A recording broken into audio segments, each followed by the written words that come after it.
Hang on one second, George. August 4th, 2020. Okay. Good to go. And you have everybody at Ms. Bloomfield.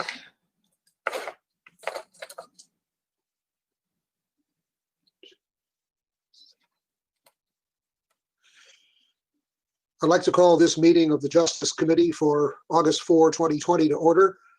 We have all but one member present that represents a quorum. The one member who is not here at the moment is Ms. Bloomfield, who has notified me that she has a meeting this afternoon connected to her work that should be over right around now. She will join the meeting as soon as she is able. So we have a quorum, and we will expect Ms. Bloomfield shortly. Our first item of business is approval of the minutes of our special meeting of June 16, 2020, and our regular meeting on July 7, 2020. I'll entertain a motion to approve both sets of minutes. Moved by Vice Chairman Wendt. Is there a second? Seconded by Member Schaefer. And my understanding is that we need to take a roll call vote. Is that correct? Yes, sir. And are you going to be voting on these, George? Yes, I am. Thank you. Thank you very much. Mr. Wendt. Aye. Ms. Schaefer. Yes. Member Robustelli. Yes. Member Martin. Yes. Member Soldner. Yes. And then Chairman Gordon. Yes. Those minutes are approved. Thank you. We next come to appearances by members of the public. And my understanding is that today we have a number of appearances by members of the public. I will turn this over to Ms. Rodriguez and to Ms. Morlock. Thank you, Chairman Gordon. To the membership and the public listening in, I just want to say that I've advised Ms. Morlock to read the letters from members of the public verbatim. So just so that the public knows and understands that she is reading them as they were submitted. And so I will turn it over to Ms. Morlock at this time. Thank you. Good evening. We have several. As I always do, I will try to get through as many as I can. We have a 30-minute limit, 5 minutes per thing. The first comment is from Tricia Cassidy. Hello, I am a resident of McLean County, and it's incredibly disheartening to read that Sheriff Sandage rejected the free remote video visitation service offered by IC Solutions for McLean County Jail occupants. Do we really need to be profiting off of inmates and their families, especially in a time of crisis? The McLean County Board must stop profiting off of inmates and eliminate the financial incentive to keep the jail occupied by dropping the fees of video and phone visitation and applying the minimum annual guarantee and commissions paid by IC Solutions to subsidizing free off-site video visitation during COVID, as well as ongoing investment into support programs for people who have been held at the McLean County Detention Facility. Thank you. The next one is from Madison Rittinger, Rittinger. Profiting off of those who have no other choice is wrong, corrupt, and outright inhumane. It should stop here and now. Detainees at the McLean County Jail, the majority of whom are held pre-trial and have not been proven guilty, are once again being held in lockdown due to COVID-19. This lockdown has isolated inmates and has ended free on-site video visitation, but has not prevented COVID-19 from entering the jail. In March, Sheriff Sandage and his staff callously rejected free remote video visitation service offered by IC Solutions and has since misled the members of the county board by claiming that free video visitation would require complicated changes that he's unfamiliar with. Recently disclosed emails between IC Solutions and the McLean County Jail show that at one point, IC Solutions had already set up free remote video visitation and were first instructed to limit the visit time and then eliminate the free service altogether. The McLean County Board currently gains a minimum annual guarantee of over $100,000 that increases based on occupancy at the jail, as well as a commission of over 72 cents for every dollar paid by loved ones of detainees for phone calls and 50% of all video conferencing fees. The McLean County Board must stop profiting off of inmates and eliminate the financial incentive to keep the jail occupied by dropping the fees of video and phone visitation and applying the minimum annual guarantee and commissions paid by IC Solutions to subsidizing free off-site video visitation during COVID, as well as ongoing investment into support programs for people who have been held at the McLean County Detention Facility. Maddie Rittinger, sorry. The next one is from Willie Collier.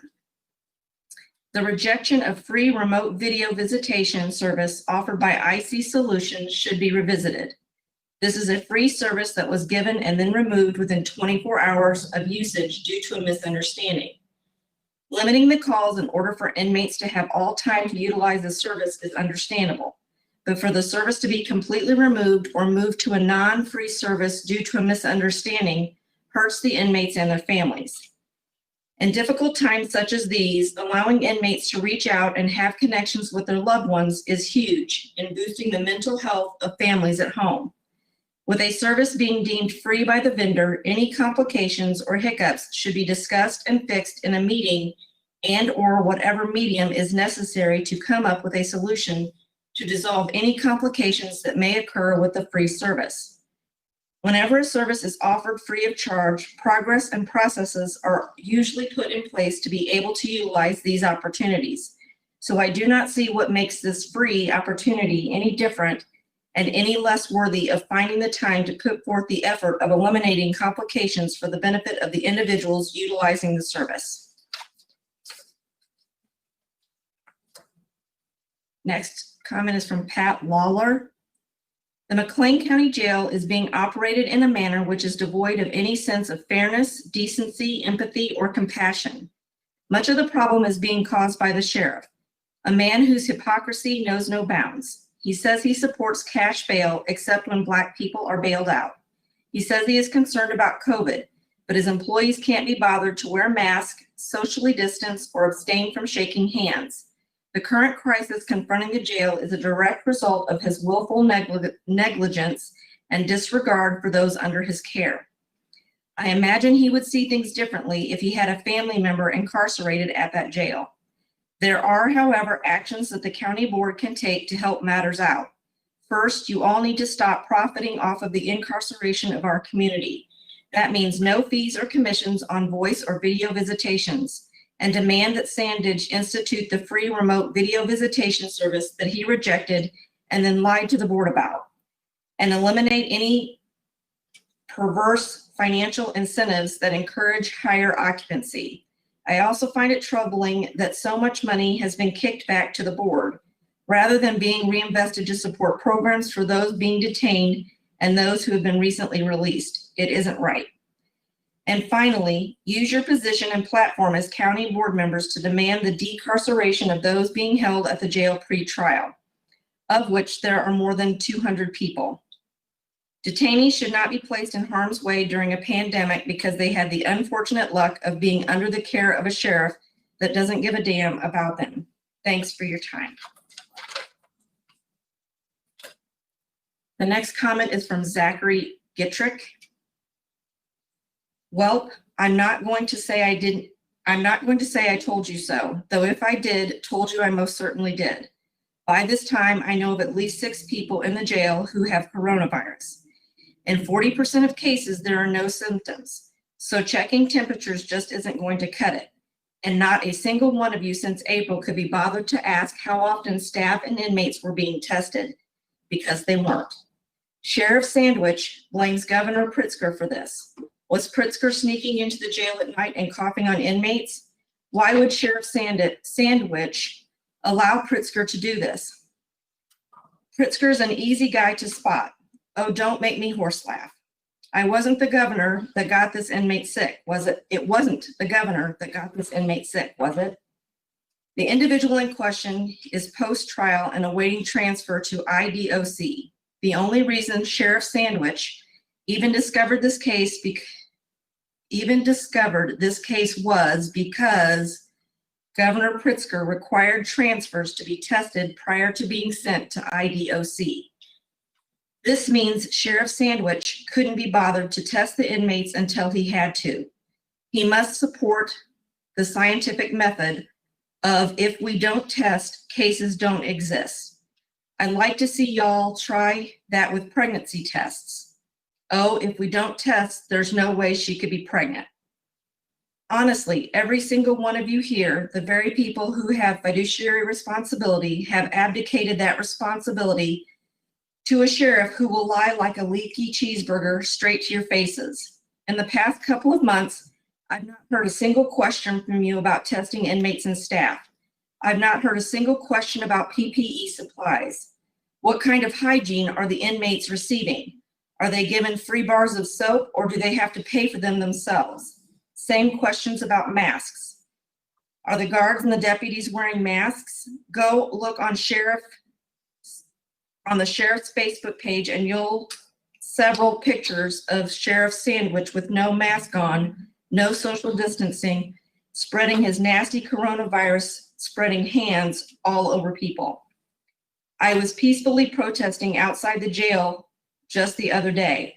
I was on the sidewalk and 3 deputies threatened to arrest peaceful protesters if we didn't leave. Guess what? Not a single one was wearing a mask. Disgusting. It's rude, crude, and ugly all at the same time. And because y'all couldn't bother to ask even the simplest of questions, now all of these cases are yours. The average infection spread in correctional institutes is 65%. Inmates are 300% more likely to die than the average population.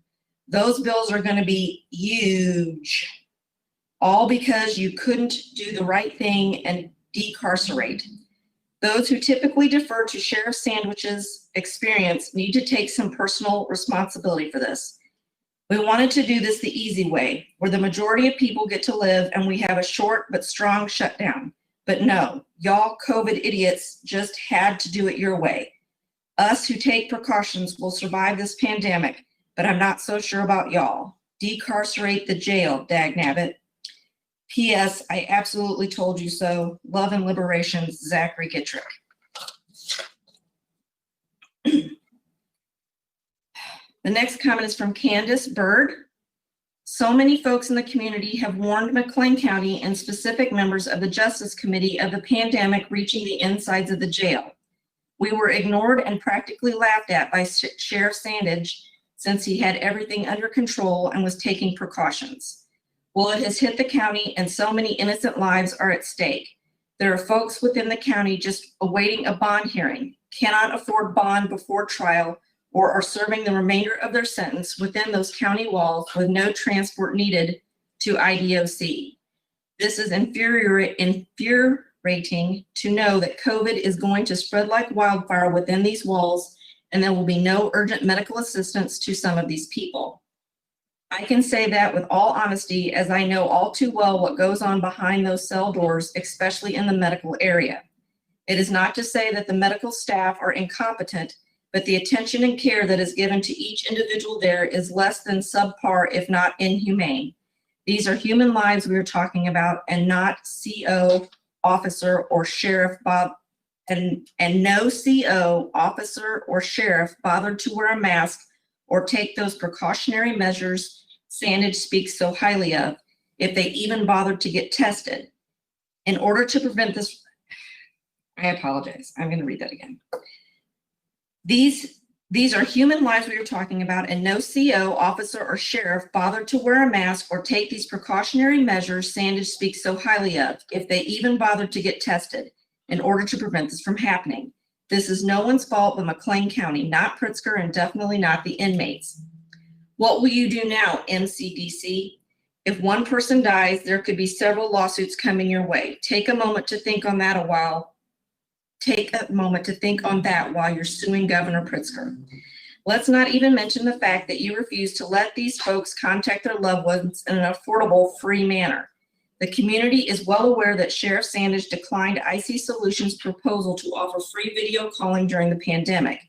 You are treating human lives as cash cows, earning upwards of $100,000 annually that increases based on the occupancy at the jail, as well as a commission of over 72 cents for every dollar paid by loved ones of detainees for phone calls and 50% of all video conferencing fees. This is a sick display of profit over life, and you expect the community to trust you. I demand that the McLean County Board stop profiting off of inmates and eliminate the financial incentive to keep the jail occupied by dropping the fees of video and phone visitation, applying the minimum annual guarantee and commissions paid by IC Solutions to subsidize free off-site video visitation during COVID, as well as ongoing investment into the support of programs for people who have been held at the McLean County Detention Facility, and I do mean ASAP. Candace R. Berg. The next comment is from Adam Heenan. To members of the McLean County Justice Committee, the details that have come to light regarding the decision to continue charging incarcerated individuals for each phone and on-site video call, despite IC Solutions previously setting up free calls this past spring, is both disheartening and despicable. It's disheartening because it's in these times of pandemic when we need to let our better angels shine and demonstrate our empathy with those most vulnerable. Sandage is choosing to further isolate people, and it's despicable in that by making the decision to deny inmates this free tool, Sandage is laying the groundwork for further economic exploitation of those most vulnerable in McLean County. Sandage is putting his thumb down on communication simply to sadistically punish those in his charge. It doesn't need to be this way, and it shouldn't be this way.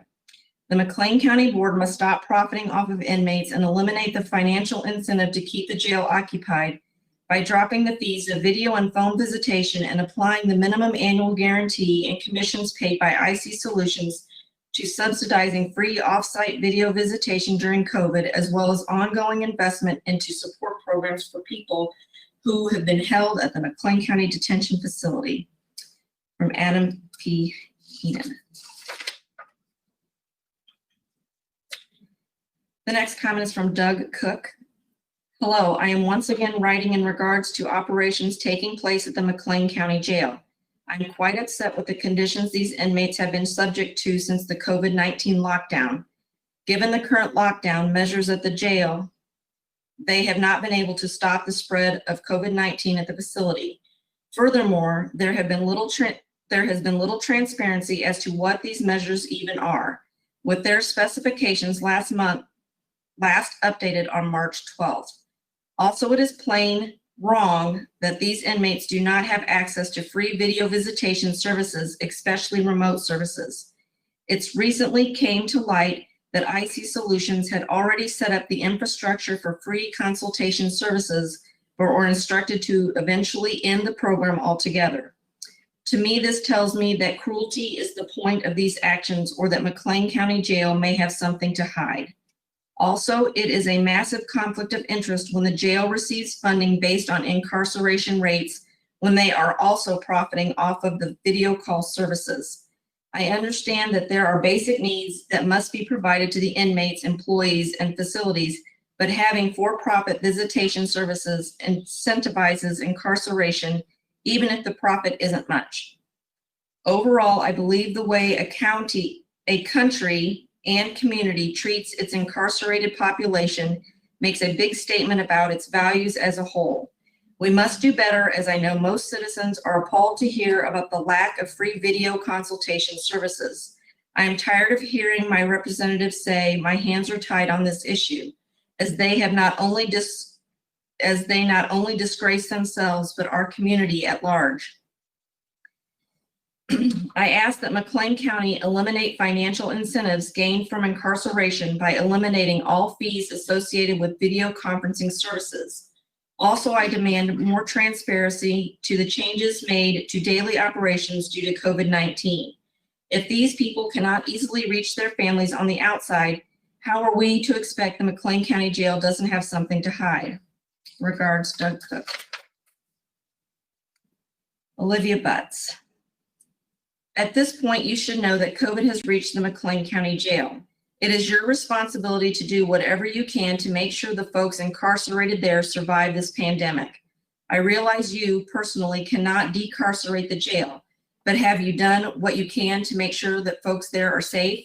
Have you spoken with the sheriff, the state's attorney, the chief judge? We've seen inmates, correctional officers, and other folks die at jails and prisons across the country from COVID. The only choice we have is to decarcerate in the name of public health. Now is the time to act. Step up for this community. Thank you for your time, Olivia Butts. The next is from Crystal Person Bolton. Hello, I am currently working from home and limiting my contact with others due to the pandemic.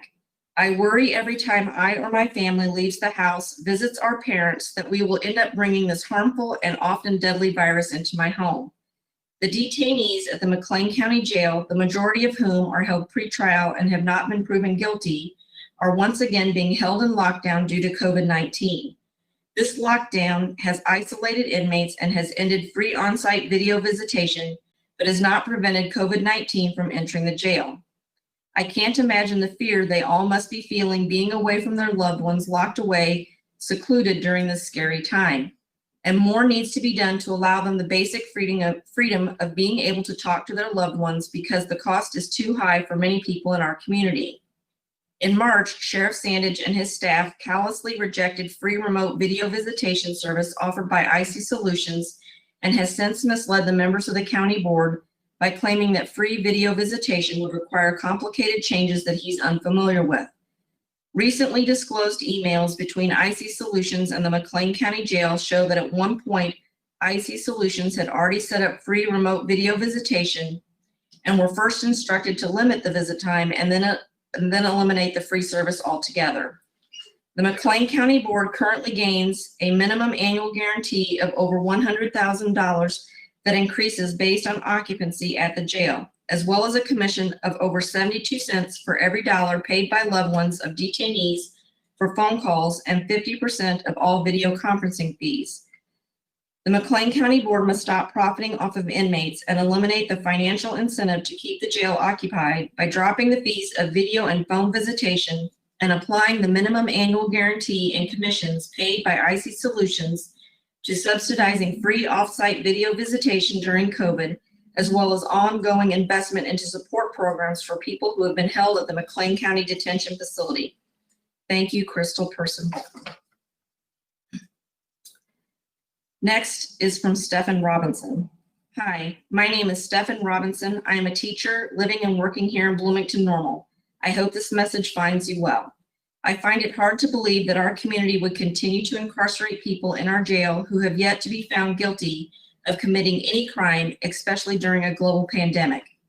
Surely you are aware that the majority of detainees at the McLean County Jail are held pretrial and have not been proven guilty, and are once again being held in lockdown due to COVID-19. This lockdown has isolated inmates. It has ended free on-site video visitation, but has not prevented COVID-19 from entering the jail. In March, Sheriff Sandage and his staff callously rejected free remote video visitation service offered by IC Solutions, and has since misled the members of the county board by claiming that free video visitation would require complicated changes that he's unfamiliar with. Recently disclosed emails from IC Solutions in the McLean County Jail show that at one point, IC Solutions had already set up free remote video visitation and were first instructed to limit the visit time and then eliminate the free service altogether.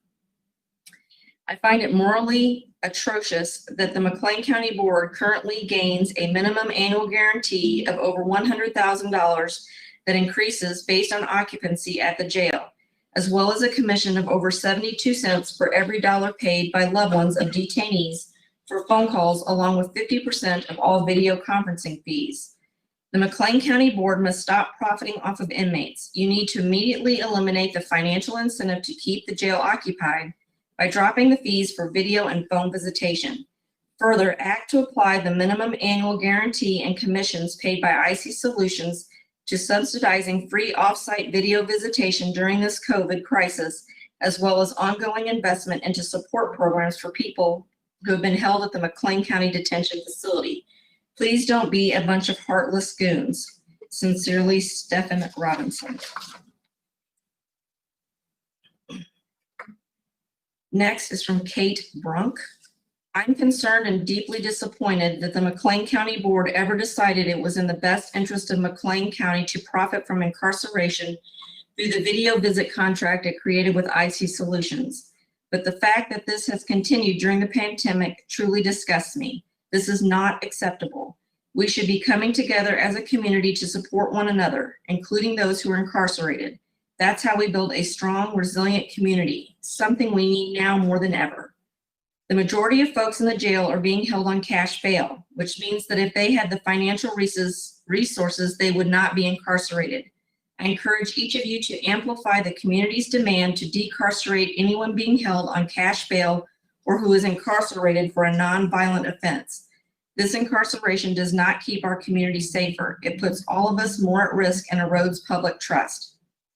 Furthermore, in March, Sheriff Sandage and his staff callously rejected free remote video visitation service offered by IC Solutions, and since then, the sheriff has misled the members of the county board by claiming that free video visitation would require complicated changes that he's unfamiliar with. Recently disclosed emails between IC Solutions and the McLean County Jail show that at one point, IC Solutions had already set up free remote video visitation and were first instructed to limit the visit time and then limit the free service altogether. The McLean County Board currently gains a minimum annual guarantee of over $100,000 that increases based on occupancy at the jail, as well as a commission of over 72 cents for every dollar paid by loved ones of detainees for phone calls and 50% of all video conferencing fees.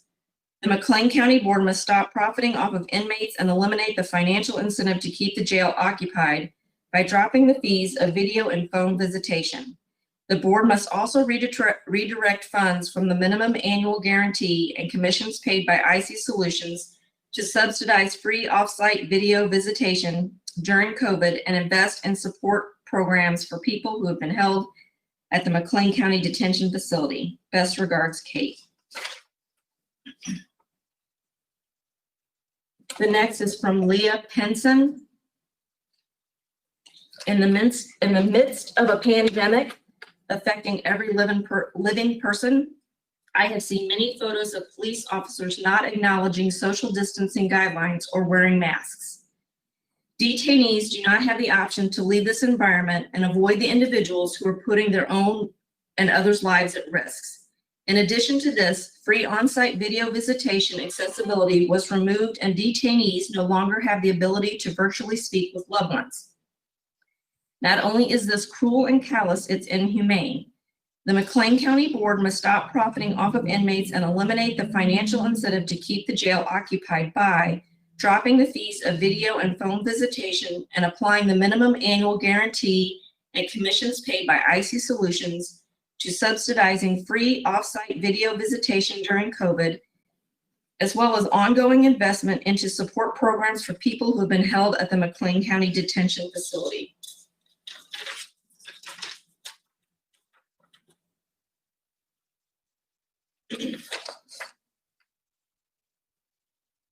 Pardon me, may I interrupt long enough to inquire what our timeline is as far as the time limit for continued reading of the statements for members of the public? Chairman Gordon, I have that we still owe the public 5 more minutes. That's fine. I just wanted to get an idea. I thought it was close to that. I appreciate it. Thank you. Thank you. And the next one, I'm sorry, I don't have the name Matt. And the last name is Toczko. It is a disgusting abuse to profit off of incarcerated people, and those perpetrating this violence are nothing more than capitalist ghouls. Sheriff Sandage's weak lies to justify the current abhorrent system add injury to the insult, and he should be utterly ashamed of himself. This matter demands to be corrected immediately, and I stand in solidarity with those calling for the end of this unnecessary draconian practice, with those calling to defund the police, and with those demanding that those incarcerated because they can't afford bail be released immediately.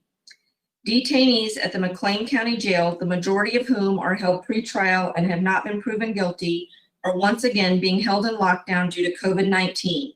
This lockdown has isolated inmates and has ended free on-site video visitation, but has not prevented COVID-19 from entering the jail. In March, Sheriff Sandage and his staff callously rejected free remote video visitation service offered by Icy Solutions and has since misled the members of the county board by claiming that free video visitation would require complicated changes that he's unfamiliar with. Recently disclosed emails between Icy Solutions and the McLean County Jail show that at one point, Icy Solutions had already set up free remote video visitation and were first instructed to limit the visit time and then eliminate the free service altogether. The McLean County Board currently gains a minimum annual guarantee of over $100,000 that increases based on occupancy at the jail, as well as a commission of over 72 cents for every dollar paid by loved ones of detainees for phone calls and 50% of all video conferencing fees. The McLean County Board must stop profiting off of inmates and eliminate the financial incentive to keep the jail occupied by dropping the fees of video and phone visitation and applying the minimum annual guarantee and commissions paid by Icy Solutions to subsidizing free off-site video visitation during COVID, as well as ongoing investment into support programs for people who have been held at the McLean County Detention Facility. The next comment is from Cecilia Long. Dear McLean County Justice Committee members, as our community continues to adapt to the challenges brought by COVID-19, we need leadership to prioritize our neighbors' well-being, including those held at the McLean County Detention Facility. For months, community members have been calling out the dangerous health concerns of holding people pre-trial who have not been proven guilty of a crime in the jail, which is a hot spread for viruses. Meanwhile, the McLean County Jail has been profiting off of inmates and their loved ones for video conferencing fees. New public information has revealed that Sheriff Sandage and his staff misled the county board in thinking it would be difficult to offer free video visitation when in fact Icy Solutions actually offered this service for free and the county rejected it. How are we to have trust in our community leaders when the county sheriff, the county staff are lying to their own colleagues and the public? The McLean County Board must stop profiting off of inmates and eliminate the financial incentive to keep the jail occupied by dropping the fees of video and phone visitation and applying the minimum annual guarantee and commissions paid by Icy Solutions to subsidizing free off-site video visitation during COVID, as well as ongoing investment into support programs for people who have been held at the McLean County Detention Facility. I urge you to use the power that you have on this committee and on the board and as county board members to act on this issue quickly. Always Cecilia Long. That is 30 minutes. Thank you. Chairman Gordon, that was 30 minutes worth of comments. Thank you. I want to be clear that all of the comments that have been read, in addition to the comments that we did not have time to read, will be entered into the minutes of this meeting. Want that to be clear both to members of the committee, to county officials, and most important, to members of the public. We now move to our next segment of committee business this afternoon, to departmental matters, beginning with Mr. Knapp, the state's attorney. Item 4A1A, request approval of the Violent Crime Victims Assistance Program grant agreement with the Office of the Attorney General and the McLean County State's Attorney's Office, found on pages 4 through 21 in our packet. And we'll begin by my entertaining a motion. Moved by member Went, seconded by member Martin. Mr. Knapp is present. Would you care to elaborate on that proposal, Mr. Knapp? This is just a renewal of or a continuation of a grant that we've had for a number of years that offsets some of the cost of a victim witness coordinator. This specific victim witness coordinator works with our juvenile delinquency section and misdemeanor court. And so we're glad to have it's a renewal. I believe it holds everything flat. Sorry about the typos that were in the memo. I just read the memo, and It's I missed a few typos in there, but I think you guys get the gist that this is a state grant through the AG's office and offsets some of our costs for our victim witness folks that are instrumental in everything we do. Thank you. Are there questions for State's Attorney Knapp about this proposal from members of the committee? If not, is there any objection to our moving forward to a vote? The chair will vote, and I'll ask now for the roll call to be taken. Member Wendt, Yes. Member Schaefer, Yes. Member Robustelli, Yes. Member Martin, Yes. Member Soldner, Yes. Did Member Bloomfield join us? Yes. Member Bloomfield? Yes. Yes. Thank you. Chairman Gordon. Yes. The motion is approved. Items for information on pages 22 and 23, the caseload and forfeiture fund reports. Anything that you would care to highlight, Mr. Knapp? No, I think you'll see numbers are closing in on returning to somewhat to normal. One of the reasons you see what looks to be a huge jump from June to July in felonies is our grand jury was not meeting due to COVID for a number of months and restarted meeting in July.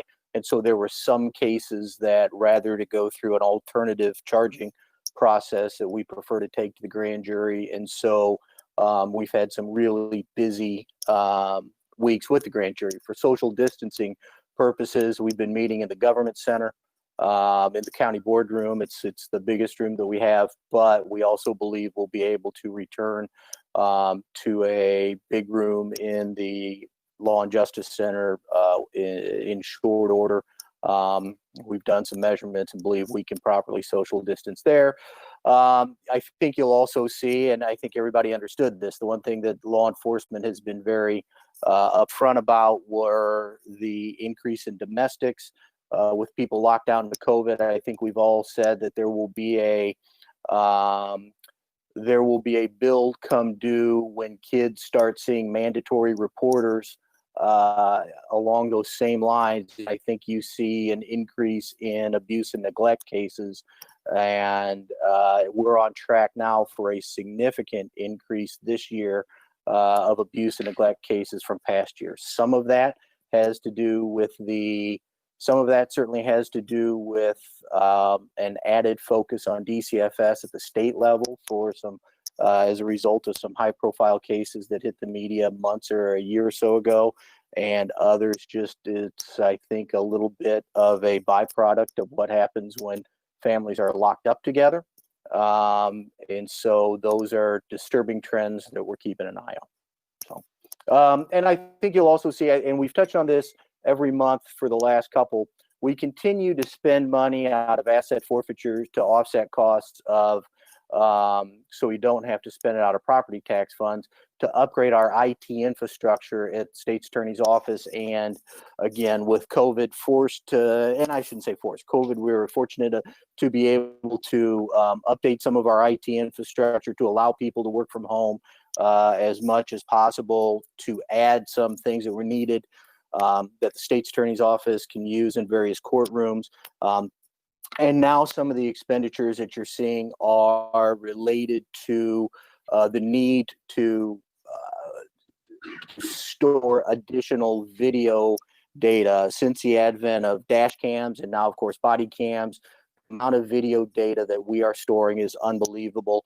Craig had the need for some additional hardware to the tune of about $10,000.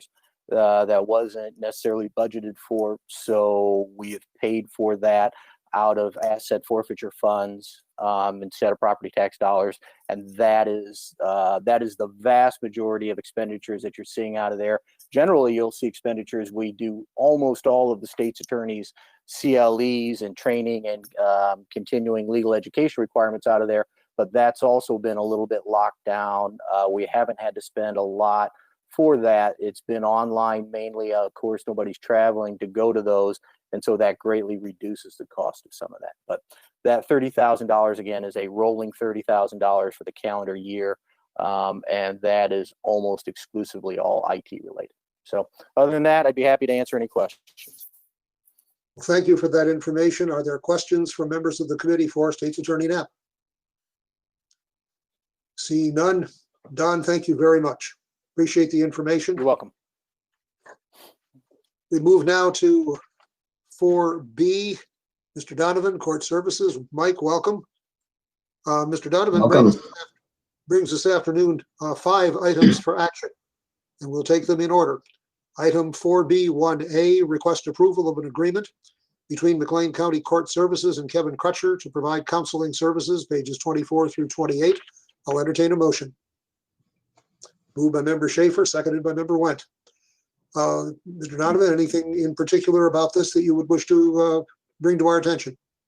This is a contract that we've had before with Mr. Crutcher, providing services for the Adult Redeploy Grant.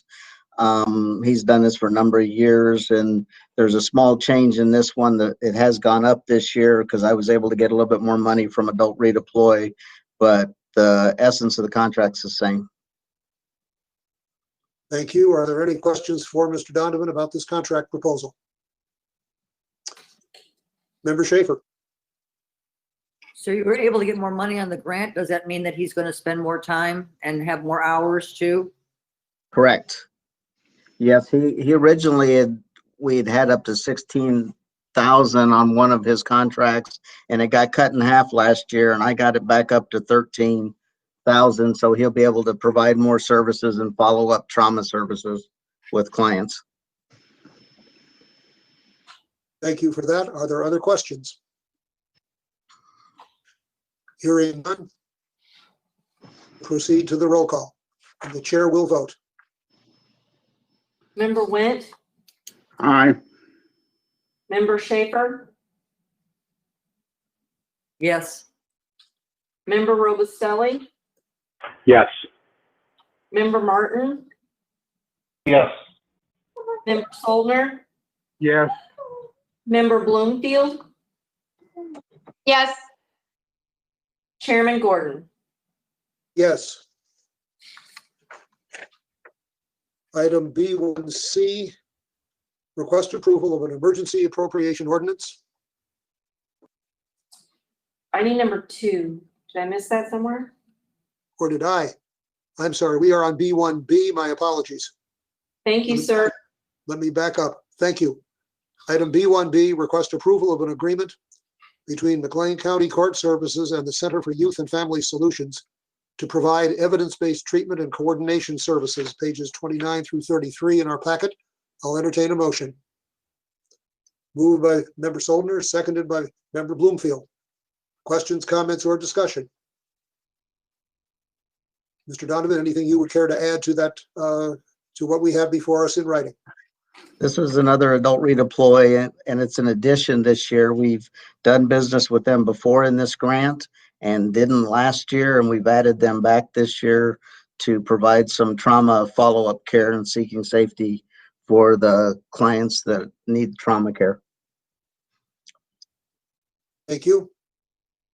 Are there any questions? I know I've asked that before. Okay. Chair will vote, and we're, I believe, ready for the roll call. Member Wendt, Yes. Member Schaefer, Yes. Member Robustelli, Yes. Member Martin, Yes. Member Soldner, Yes. Member Bloomfield, Yes. Chairman Gordon. Yes. Now we move to item B1C. Request approval of an emergency appropriation ordinance amending the McLean County fiscal year 2020 combined annual appropriation and budget ordinance, General Fund 0001, Court Services Department 0022, pages 34 through 36. I'll entertain a motion. Moved by Member Martin, seconded by Member Robustelli. Mr. Donovan, would you care to indicate anything that particularly needs highlighting for us? Just that this is standard what we do each year when the grant amount changed, so we had to increase the budget for the second half of our fiscal year to accommodate that change, the increase in money from adult redeploy. Thank you. Are there questions for Mr. Donovan on this item? Hearing none, we can move to the roll call and the chair will vote. Member Went, Yes. Member Schaefer, Yes. Member Robustelli, Yes. Member Martin, Yes. Member Soldner, Yes. Member Bloomfield, Yes. Chairman Gordon. Yes. We move now to item B1D, request approval of an amended agreement between McLean County Court Services and McLean County Center for Human Services, pages 37 through 41 in our packet. Do I have a motion? Moved by Member Schaefer, seconded by Member Soldner. Mr. Donovan? Yeah, this is just an amended agreement we have with Center for Human Services through the Behavioral Health Grant each year to provide funds for case management services. They were given a loan or a grant through the COVID stuff to pay for some of their manpower. So they've asked for some of this money to be reallocated to pay for training this year. And so we've just added training language in there so they can use some of the money to pay for training. Questions, starting with Member Robustelli. So I just have a general question, because if I understand correctly, this contract is for the services they provide to those that come out of the behavioral health court. And so it's sort of a contract for service for case management and other counseling services. Is that right? Correct. Correct. So I just wonder, and I understand the logic. I think that because they received funding from an alternative source and they were able to apply that funding from that source, they didn't have to apply funding from us. Correct. But presumably they already had budgeted for conferences from another source. And so I just wonder why we are amending this way under these circumstances. Like, I'm trying to understand what is, because I'm worried about a little bit of a slippery slope. Our grants are sort of very particular, at least the ones that I recall approving. They're for a particular service they're providing.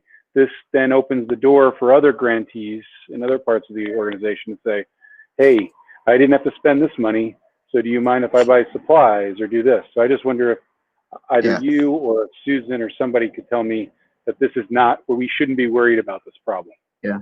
Well, I could clarify that a little bit. I was in conversations between the Center for Human Services and the Health Department when this request came in. They had not previously registered for the Illinois Problem Solving Court Conference this year because of funding issues. The Problem Solving Court Conference offers specific training for drug courts, recovery courts, and veterans courts, and they were not going to register for that. It comes up in the fall. It's a virtual conference.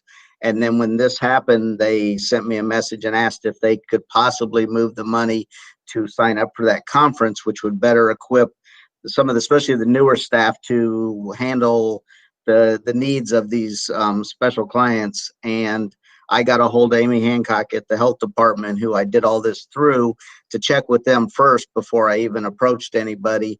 And she had no problem as long as they did a budget amendment for her to approve this, since it is directly connected to providing services for the recovery court clients. So essentially the rationale then is this will make them more effective at doing what we contract them to do. And they weren't planning on doing it if they hadn't received the PPE funding.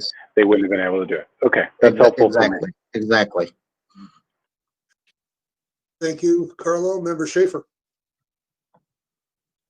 Yeah, I'm kind of questioning this a little bit too, because the Board of Health is not aware of this, and granted that Amy didn't have a problem with that, I think that we really kind of might want to run this by the Board of Health also, to make sure that they're okay with it, because one of the things that we are pretty adamant about with all members of the Board of Health is that it provides services, and this is training. And so I understand that it improves their services and understand the reason behind it, but I do think that this might need to be run through the Board of Health, not just the county board. I guess I don't know why it really came here anyway because of that, since the Board of Health is the one that actually allocates the funding for that. I'm not 100% sure. I just knew that when I was contacted, I contacted Amy, who's been my contact for this grant the whole time, and took her guidance on this. And this contract, the previous contract, had come through the county board. I believe the first contract for this. This is just an amended version of the one that was sent through before.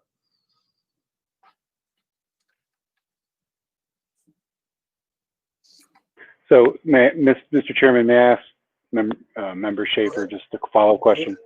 Yeah. So, if I remember correctly, these kinds of contracts are reviewed and approved by the Board of Health, and then they come to us in various ways.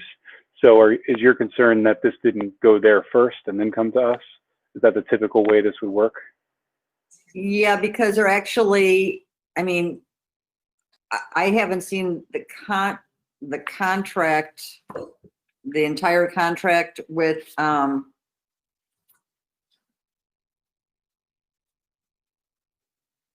this is just the amended agreement, and I'd have to go back and look at the original contract as to what that says. And the only concern I have is that the Board of Health may be concerned about it not going towards services. And that is what we are expecting when we agree to those contracts. And so that's where I'm not sure where we should go with this. Whether we should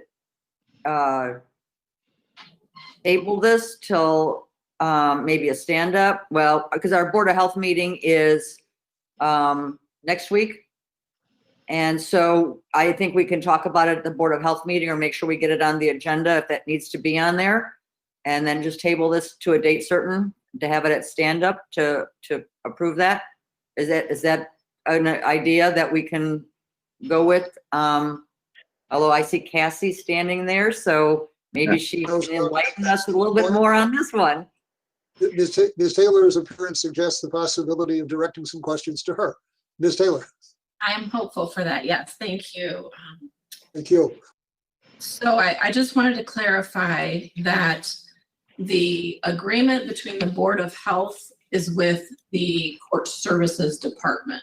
And so this contract is a sub-grantee, subcontract of that. And the agreement is between Court Services and CYFS. So all of those contracts that are between Court Services and outside entities would come through Justice, because the initiator is Court Services, our department.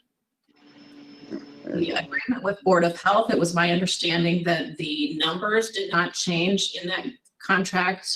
I cannot speak to whether Board of Health would approve the change in scope to cover training instead of salaries, but I can say that if the totals didn't change, then that would be under my purview to change the scope of the agreement between Court Services and CFS.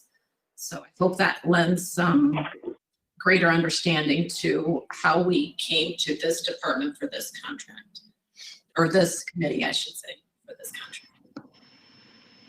Ms. Taylor, are you saying then that this is building upon an agreement or a structure that initially or in the first go-around included the Board of Health as it should have, but that this doesn't require necessarily going back to the Board of Health? Is that your understanding, or is that what you're suggesting? I'm suggesting that in the past, when we had an agreement with Board of Health, they set the dollar amount, and then the transfer of those funds from the approval of the Board of Health, the transfer of those funds from the health department into court services was by agreement of Board of Health. And then any subcontracting that was done by court services with those funds had to follow the structure that had been approved by Board of Health, but those subcontracts were initiated by court services and then came to justice and followed the board process. Like we would any other contract like if it was a SAMHSA grant, that would be between the county of McLean and the federal government, but any subcontracts that we initiated as part of that grant would be between that department, court services, through the board, and then that agency. We wouldn't go back to the federal government anytime we had a subcontract. Member Schaefer, does that, let me ask you how that strikes you, how you're feeling about that at this point? I get it, but I have a feeling others won't get it.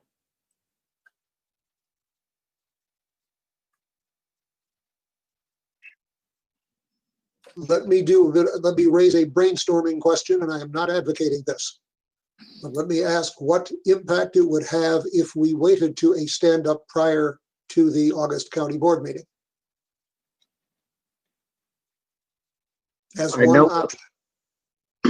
Are you asking me, sir? I did not make that clear. I was directing that to you. I know that with these virtual registration, conference registration, it is open and we'll be on the clock to get registered, get it sent to the auditor and get paid by a deadline, but I think we would still be good. The conference is not till October, so if we could get it hashed out and get it taken care of by September, we should be able to still take care of this for them. Thank you. I'm also concerned about a precedent we might be setting inadvertently, given what Ms. Taylor said to us. I'm going to open the floor to any action that that a member might wish to propose. I just think we should go. I personally think we should just go ahead and vote it out and get done with it, because that seems to be the past practice. And we don't want to set any precedent with having to go back like to the federal government or to other agencies when these things come up. So I think that we ought to just go ahead and send it on to the full board. Thank you. Other comments at this time? If we were to send this forward, it would be my understanding that if there were a comment or a question coming back to the county board from the Board of Health, that we might be able to put this on a stand-up agenda prior to the board meeting in case we need to revisit it. Is that something that Member Schaefer, you might? I can live with that. Yeah. All right. Ms. Taylor, Ms. Rodriguez, is that a procedural path that makes sense? Sense to me. Yes. Yes, yes. All right. Thank you. Other comments from members of the committee? Both as to procedure and as to the merits of the proposal, which I don't think are in question. Member Solder. Yeah, I guess I'm ready to go ahead and vote on it again. I think if there's a problem, as you said, we could bring it back up and stand up. So I'd be in favor of going ahead and voting on it. Thank you. Other questions or comments to be made? And what are we voting? Yeah, what are we voting on now? We would be if I am understanding correctly, and I think I am, we would be voting on item B1D, the approval of the amended agreement as presented. The amended, as presented. Yeah, the proposal in our packet is an amended agreement. Okay, so then we'll be sending it right on to the board. Okay. Right. And I will request of Member Schaefer, if you, I think this is a gimme, but I hope that you will communicate this to members of the Board of Health And if there are questions, we can take them up in a stand-up as needed. If you think that's acceptable from your standpoint as the county board representative to the Board of Health, then, and assuming administration is okay with it, which I believe it is, then I think we are ready. Pending other comments or questions, we might be ready to vote. Yes. Okay, thank you. Are there any other questions or comments or discussion? Hearing none, Chair will vote, and I'll ask for the roll call. Member Went, Yes. Member Schaefer, Yes. Member Robustelli, Yes. Member Martin, Yes. Member Solner, Yes. Member Bloomfield, Yes. Chairman Gordon. Yes. And thank you, Member Schaefer, for communicating with the Board of Health on this. Our last item from Court Services, item B1E, request approval of a change order to modify the contract with the National Center for State Courts, pages 42 through 52 in our packet, and I'll entertain a motion. Moved by Member Bloomfield, seconded by Vice Chairman Wendt. Questions, comments, or discussion? Mr. Donovan, would you care to summarize this proposal? It's just a change. It's pretty specific in the memo. It spells it out, just a couple changes in this agreement. They want to change a date from the signing date and change the pricing from a fixed price to a cost reimbursable based on services. Ms. Taylor may have information too. She was more involved with this than I was originally. Thank you. Ms. Taylor, would you care to add anything? I think Mr. Donovan summarized it perfectly. It's two small items on the original contract that upon federal review, they asked that we change these. It does not change the scope of work or the dates of the grant. It just changes the date to reflect the signing date, which was not until April 21st. And it has the costs reimbursed by service instead of a lump sum. Thank you. Are there any questions or comments from members of the committee? Hearing none, I believe we are ready to vote, and I'll ask for the roll call. Member Went, Yes. Member Schaefer, Yes. Member Robustelli, Yes. Member Martin, Yes. Member Solner, Yes. Member Bloomfield, Yes. Chairman Gordon. The chair is not voting on this one. Oh, you're not Thank you. voting. I'm so sorry, George. That's okay. Thank you very much. Items presented for information from Court Services are found on pages 53 through 58 in our packet. Mr. Donovan, anything there that you would care to call to our attention in particular? No, there's nothing new in the stat package, sir. Everything's pretty much back to close to normal here. Very good. Are there questions about this segment of information for Mr. Donovan? Hearing none. Mike, thank you very much. Appreciate all the information you have provided to us today. Thanks, sir. Have a good evening. You too. We move now to item 4C. Mr. Everhart, the clerk of the circuit court. Monthly statistical and quarterly statistical reports found in our packet on pages 59 through 75. Welcome, Mr. Everhart. Do you have any particular highlights that you'd like to call to our attention?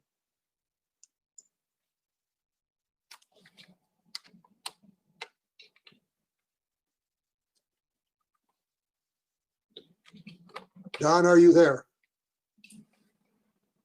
Oh, I'm sorry. I didn't take it off mute. Good That's all afternoon. I don't have anything to add to that.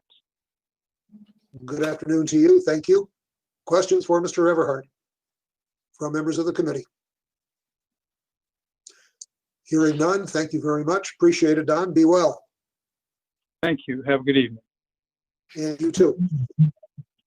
Next, we turn to the public defender, Ms. Burns, the caseload report found on pages 76 through 78. Welcome to the committee meeting, Ms. Barnes. Hello, everyone. Can you hear me? Yes, we can. Okay, good. I hope everyone's doing well.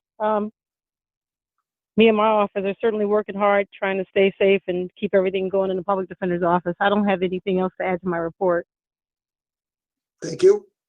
I hope things are well in your office. Any questions for Ms. Barnes for members of the committee? Very good. Thank you, ma'am. Have a good one. Thank you. Next, we turn to Ms. Molly Evans, the director of the Children's Advocacy Center, who brings 2 items for action in addition to some information. First, welcome to the committee meeting this afternoon, Ms. Evans. Thank you. Item E1A, request approval of a Violent Crime Victims Assistance Program grant agreement by and between the State of Illinois Office of the Attorney General and McLean County Children's Advocacy Center, pages 79 through 95 in our packet, and I'll entertain a motion. Moved by Vice Chairman Wendt, seconded by Member Robustelli. Would you care to summarize this proposed agreement? Sure. This is just a continuation grant. We've received this grant for a number of years. And on the CAC side, this covers a small portion of our senior forensic interviewer salary and a bit of her fringe. Thank you. Are there any questions for Ms. Evans from members of the committee? Thank you. We are ready to vote then, and the chair will vote. We'll proceed to the roll call. Member Wendt. Yes. Member Schaefer. Yes. Member Robustelli. Yes. Member Martin. Yes. Member Soldner. Yes. Member Bloomfield. Yes. Chairman Gordon. Yes. We now take up item E1B, request approval of Violent Crime Victims Assistance Program grant agreement by and between the State of Illinois Office of the Attorney General and McLean County CASA, pages 96 through 112 in our packet. I'll entertain a motion. Moved by Vice Chairman Wendt, seconded by Member Martin. Ms. Evans, anything that you would care to highlight in this, excuse me, in this grant proposal? Again, this is a continuation grant with the AG's office for one of our CASA case managers, just pays a portion of their salary and fringe. Thank you. Any questions from members of the committee for Ms. Evans on this proposal? Hearing none, the chair will vote. Let's proceed to the roll call. Member Wendt.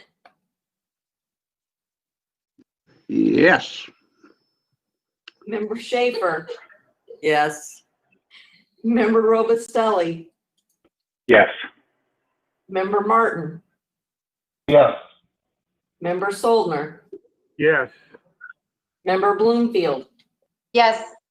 Chairman Gordon. Yes. Both of those are approved. Items for information from the Children's Advocacy Center found on pages 113 through 117. Ms. Evans, anything that you would care to call to our attention in particular? Just wanted to second what Mr. Knapp mentioned about we anticipate to see a surge of cases coming through here once kids are back in school and there are more access to mandated reporters. So we are preparing for that as a team. And I also just wanted to share with the committee, I'm waiting on 2 more contracts for grants that will likely, there was just a delay because of COVID. I hope to get those before stand up and be able to get those on the agenda at that time. Thank you for that heads up. That's all. Okay, thank you. Any questions for Ms. Evans from members of the committee? Thank you very much. Appreciate the information that you have brought to us today. Thank you so much. Next, we turn to Sheriff Sandage, who brings 1 item for action as well as some information. Item F1A, request approval of a resolution amending the funded full-time equivalent positions resolution for 2020, Fund 0001, Department 0029, the Sheriff's Department, found in our packet on pages 118 through 121. I'll entertain a motion. Moved by Vice Chairman Wentz, seconded by Member Schaefer. Sheriff Sandage, would you care to summarize this proposal? Not a terribly long one. Yes, sir. This is a reclassification of not only our records supervisor, but also some of the support specialists in the records division. We had a problem with high turnover. The support staff were listed as OSS 1s. They were able to actually go upstairs to Mr. Everhart's office and other county offices to an OSS 2 position. So we were losing people, a lot of attrition. So it was time to reclassify these positions with the added responsibilities that they have. And Ms. Taylor and Ms. Rodriguez were very helpful. We appreciate their help in this. Thank you. Are there questions for Sheriff Sandage regarding this proposal? Member Robustelli. I support this proposal. I have more of a procedural question for Camille, just because this involves a reclassification. I'm going to project my inner Lori Wohlrab just in terms of these questions, because she always asks good questions around HR. Now that we have a HR director, I just wonder if, as a standard operating procedure, it would make sense to have something come in addition from the department head, from her, that just says she has reviewed it and approves it, just so that we are being consistent across the organization. We've talked a lot about reclassifications and the needs and things, and so I just wanted to ask if she's been involved in this process, and that's something that moving forward we would be able to provide with these kinds of recommendations. Thank you, Member Robustelli. Yes, our HR manager was certainly involved in this conversation. As you can imagine, it's really all hands on deck with these sort of things, because in addition to the sheriff's requests, Ms. Butler, the HR manager, is working diligently out at the nursing home to fill numerous vacancies, do some reclassifications, rewrite position descriptions. So it really takes all of us. Her HR department is her. and one other staff named Amy in county administration, who is rolling up her sleeves to take on some of those. So it truly is our intention at some point, perhaps, to have Ms. Butler be the one that co-signs this at least, or that in the future the department head would address it to Camille and to Michelle in that regard. So we were very happy to help the sheriff because Michelle was off helping others. And I think in the future you will see that. Yeah. Thank you for that. Other questions for Sheriff Sandage about this proposal? Questions or comments? Hearing none, I believe we're ready to vote. The chair will vote. Let's go ahead with the roll call.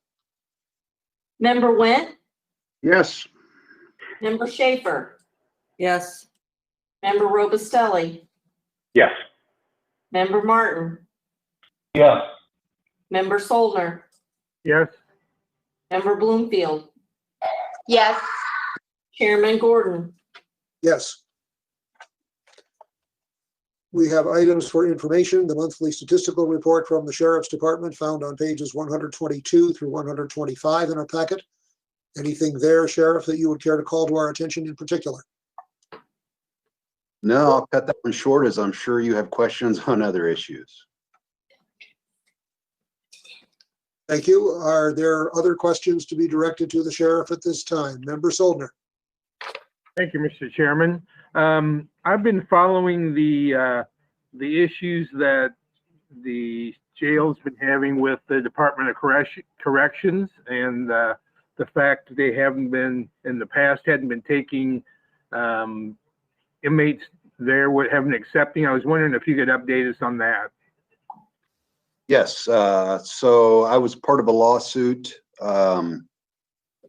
against Governor Pritzker and the Illinois Department of Corrections that was heard in Logan County yesterday. The judge ruled in our favor that Department of Corrections had to start taking inmates immediately. with no restrictions. Therefore, this morning we loaded up 36 inmates to take them to Stateville. Upon arrival, they only accepted 3 of our inmates. We're currently sitting on 43 inmates that should be in the Illinois Department of Corrections, which is causing some space issues when we're trying to quarantine and isolate for COVID. So we were hoping to get rid of 36 today. We got rid of 3. We're gonna continue trying. The state, Mr. Knapp can chime in at any time, but the Governor Pritzker and Department of Corrections has asked for a stay in this. And I believe, correct me if I'm wrong, Don, this could be heard tomorrow.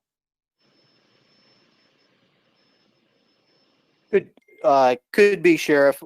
We are, the 4th District has some local rules. They can ask us to respond to the motion. We may preemptively file a response to the motion. Could be heard as early as tomorrow, but may not be heard or ruled on for weeks. And so Sheriff Sandage is exactly right.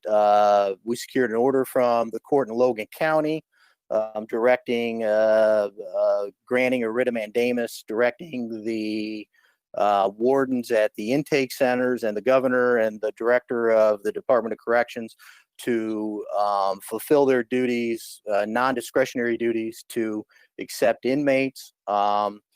And they did not file a notice of appeal yesterday. As the inmates started showing up today, they filed a notice of appeal and asked for a stay in the 4th District a couple hours ago, I believe.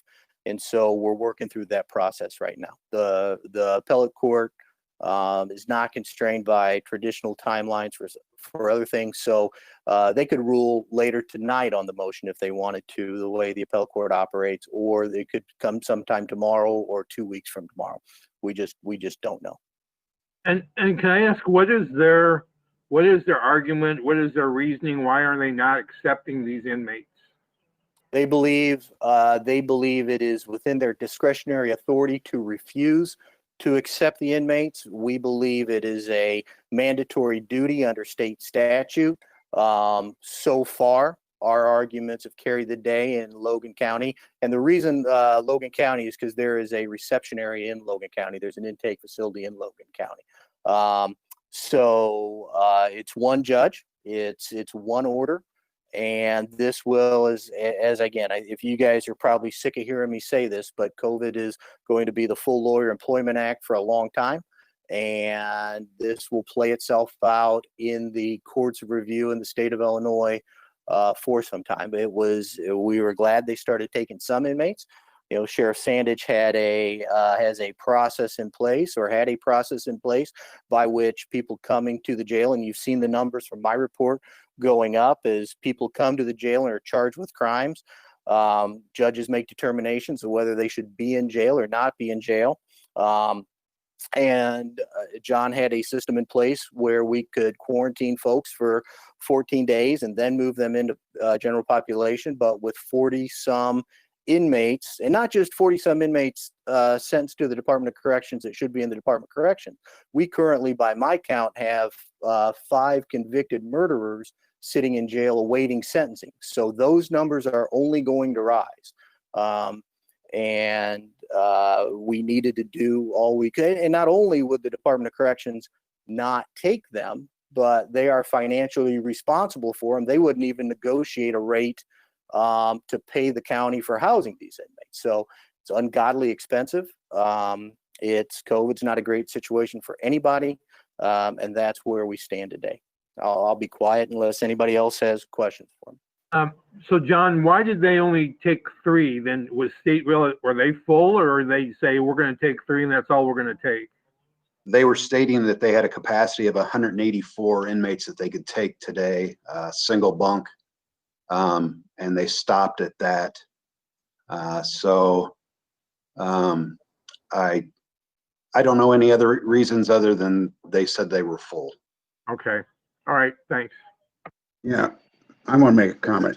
I want to thank the sheriff for your hard work and Vice Chairman Wentz, pardon me. I'm taking the hands in the order I saw them, and I saw Member Schaefer's hand a split second before I saw yours. So if you'll indulge me, I'd like to allow Member Schaefer the floor, and you're next in line. Okay. Thank you. Actually, part of my question was what Member Solner was asking about only taking 3. So they are just taking, I mean, this is other counties are having the same situation that we're in also, is that they might have 10 or, something like that, and they take them all there and they take 1. Is that how it works? I mean, I'm not sure how that, if they only said they were going to take 184, we know in this whole state, there's a whole lot more than that are, already sentenced. Correct. It's a first come, first served basis up there. Our first van left Bloomington at 5 o'clock this morning to get up there. And once they were up there, waited in line till approximately 2 o'clock till they actually got the inmates in the gate. So by that time, they claimed to be full. The 4 other vans we had full of inmates were turned away. Vice Chairman Wentz. Yeah, I just want to thank the sheriff for his hard work on this. It's disgraceful what the governor has done and put the burden back on the different counties and not accepting the responsibility. My understanding from what you said, they're not even going to accept the financial responsibility, and yet they've forced us to keep these people here when they belong in the state institutions. And I just want to thank the sheriff, and I'm sure our state's attorney was involved in the suit. And I think you should continue to do this, and I really appreciate your hard effort. Thank you very much, Sheriff. Thanks, George. Member Robustelli. I just want to let the committee know the health committee spent a lot of time both with the medical director and the sheriff yesterday talking about the current active COVID cases and some of the precautionary measures that are being taken. Since some of you are not members of that committee, I wanted to give the sheriff an opportunity just to share some of operationally what you're doing, how you're approaching it. And that way everyone could hear the same information, and those that are tuning in can also hear the same information. Yes, so we do have 5 total active cases, 3 inmates, 2 staff members. I feel very fortunate to this point that that's all we have. Correctional staff as well as medical staff have done an excellent job of controlling and mitigating COVID. And we will continue the practices we put into place at the start of this. In addition, we're having an outside company come in tomorrow to sanitize the whole facility. And we've limited inmate movement. And anything we can do to stem this, we're doing. And if I remember correctly, you're also testing every 5 days, right? All the inmates and the correction officers until you have absolutely no positives left. Correct. So we tested all the inmates and all the staff in the facility. Anyone who received a negative test will be tested every 5 days until there are no more positive cases in the jail. We talked a little as well yesterday about the possibility of testing those that are coming into the jail, and you said you would look into that, and we appreciate that, which it may end up costing some money to do that, and I'd be very interested to know about that. The other thing I wanted to ask is I know the jail is in lockdown now because of the social distancing that's required. Sheriff, can you talk a little bit about the visitor center? Is the visitor center closed down? Are inmates able to make calls? And if they are, what's the practice that you're following at this point?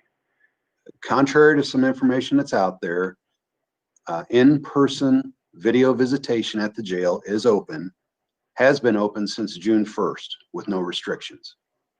So we had suspended it for a while at the start of COVID, and we opened it back up June 1st, and it's been that way since. I appreciate that. That's helpful. I think that there is a lot of different information being circulated around, and I'm glad to hear that. I think it's really important that people are able to talk to their loved ones and their friends. I would just ask, I know ultimately it is your decision. You are the administrator of the sheriff, of the jail. You're the sheriff. And so I would just say, if you ever get to the point where you have to close down the visitor center, I do hope you'll consider allowing inmates to be able to communicate outside for some duration of time using the technology that's available. I think that would go a long way, and I think that's important. So that's all I wanted to ask, and I appreciate the time, Chairman. Thank you, Member Basile, and thank you, Sheriff Sandage. Are there other questions for the sheriff at this time? Sheriff, is there anything else that you would care to add? Not at this time, no. Very good. Thank you. Thank you for your information, and thank you for your time. Thank you. Next, we turn to County Coroner Kathy Yoder, who brings her monthly report found on pages 126 through 128 in our packet. Hi, good afternoon. Good afternoon to you. Do you have anything in that set of data that you would care to highlight for us? Oh, no, not at this time. All right. Are there questions for the coroner?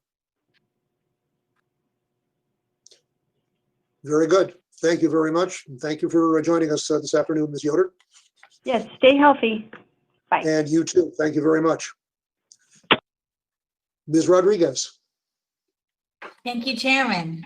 I would like to start with noting to the membership and to you, Chairman Gordon, that in the area indicated for my reports, there is it all says items to be presented for information. Yes, it did. Inadvertently, staff put, we put an action item on there. So I would humbly request that we move that to stand up and we can get it done that way. I apologize to court services. I know you've been waiting on, Mr. Donovan is still on, but in that sense, it would be procedurally correct to wait until stand up to accomplish it. So our apologies. That is fine. I hope that is all right with Mr. Donovan. The item on page 129 will be classified as an action item for a stand-up meeting just prior to the full board meeting later this month. And the report on employment activities on page 130. Any questions from members of the committee for the administrator, or anything that you would care to add, Camille, to the data there?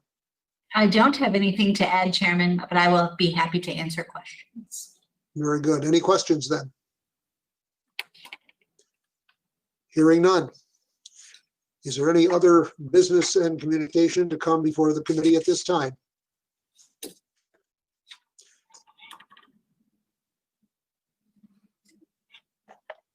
I better stay unmuted, particularly on a matter of this import. Our last item is recommending payment of bills and transfers, if any, to the county board.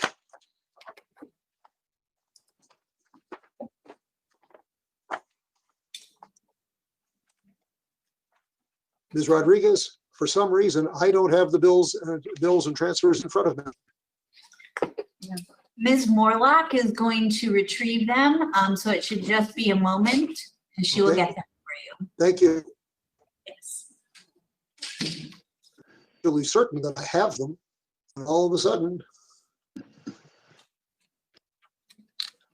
here yesterday, gone today. Or in cyberspace somewhere, I don't know.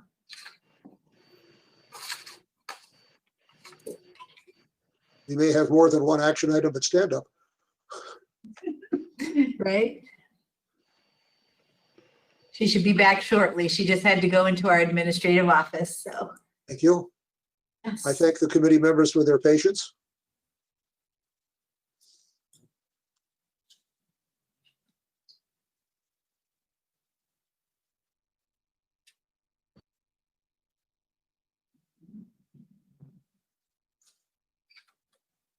Ms. Rodriguez, when she returns with that information, would you do me the favor of reading the numbers?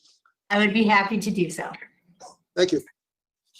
After this meeting is adjourned, I'm going to go hunting for my copy because I know I saw it. No problem.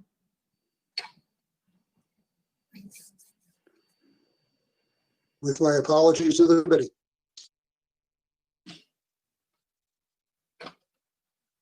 I'm going to read them for the chairman. The totals, Yes, Because that's what he usually reads is right here. just the, do we have to go through every, No. okay. So the prepaid and the, Yep. yeah. All right. I was just learning how to be Chairman Gordon for a moment. So if I may, and it pleases the committee, I will read the Justice Committee Expenditure Summary by Fund as of August 2nd, 2020. The prepaid total, which is the exact same amount as the fund total, is $579,932.70. Thank you. Do I have a motion to approve the bills? Moved by Vice Chairman Went, seconded by Member Martin. Questions, comments, or discussion? Hearing none, the chair will vote and we will proceed with the roll call then. Member Went, Yes. Member Schaefer, Yes. Member Robustelli, Yes. Member Martin, Yes. Member Soltner, Yes. Member Bloomfield, Yes. Chairman Gordon. Yes. Thank you again to the members of the committee for your patience, and thank you to Ms. Rodriguez and Ms. Morlock for retrieving something that I lost track of. Okay, thank There you. is no other business to come before the committee. Today, this meeting is adjourned with my thanks.